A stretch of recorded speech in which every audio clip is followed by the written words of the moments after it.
On s'apprêtait à recevoir les curistes. Eh bien, on a appris après la visite du secrétaire d'État au PMI-PME que, bien sûr, nous avions une ouverture des casinos qui était repoussée de 6 à 8 semaines.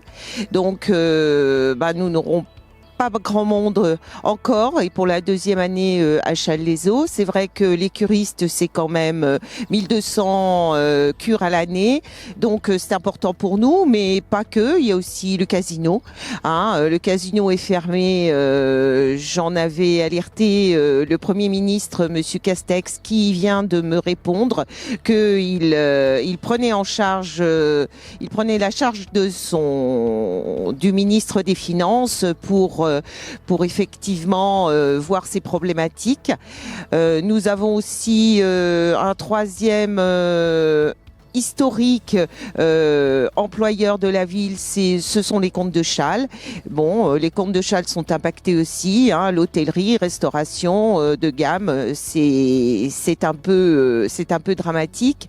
La seule bonne nouvelle, c'est que nous avons un nouvel exploitant de notre camping qui était d'habitude municipal, et nous allons avoir des professionnels qui vont dynamiser. Ils sont très contents d'être chez nous et ils ont doublé notre capacité d'hébergement en mobil-home. Ils sont très volontaires et c'est vrai que on espère que cette année sera beaucoup plus fructueuse que celle que nous avons connue nous l'année passée, où notre camping a ouvert qu'au mois de juillet et a fermé au mois de septembre.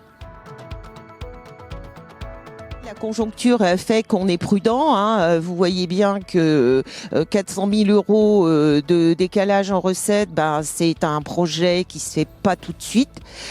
Donc c'est pour ça que nous avons envisagé à un moment donné avec mes adjoints, comme nous avions un taux de taxe foncière bas, de le remonter une fois pour toutes durant tout le mandat pour nous permettre effectivement d'avoir une capacité d'emprunt, parce que nos emprunteurs, c'est sur nos recettes qu'ils s'étalonnent. Et puis nous avons aussi un petit peu décalé.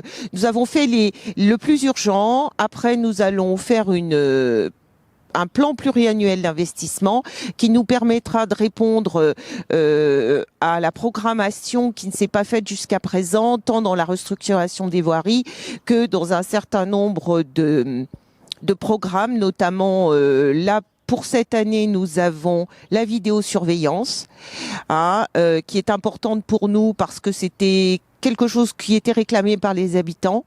Donc nous allons l'installer, ça c'est acté. Nous allons avoir un nouveau local pour notre centre d'action sociale, c'est nouveau, qui sera situé dans une résidence équipée personnes à mobilité réduite, qui va être ouverte fin mars par l'OPAC. Et puis, nous allons probablement nous sommes en train de réfléchir sur un agrandissement du restaurant scolaire maternel, de regrouper notre relais d'assistante maternelle, puisque à l'époque nous les avions installés dans des Algeco, ça devait être provisoire, le provisoire dur, et il faut bien qu'à un moment donné on puisse investir. Et puis nous avons notre gymnase, qui est un gymnase qui maintenant a plus de 30 ans et qui va être mis aux normes à la fois parce qu'il est énergivore, à la fois parce que on a besoin de faire des économies au niveau de l'électricité aussi, chauffage, isolation. Donc ça, c'est important. Et puis en ce moment, beaucoup d'aides sont données dans ce cadre-là, donc on va essayer d'en profiter. On est plutôt dans la mutualisation que dans la construction sur chacun chez soi. Donc ça, c'est fait. Donc on sera plutôt après dans l'entretien. Je pense que c'est important pour les habitants qu'ils aient des voiries, qu'ils aient des choses. Les maires bâtisseurs, c'est aussi des maires qui entretiennent, et là je pense que ça va être un mandat d'entretien.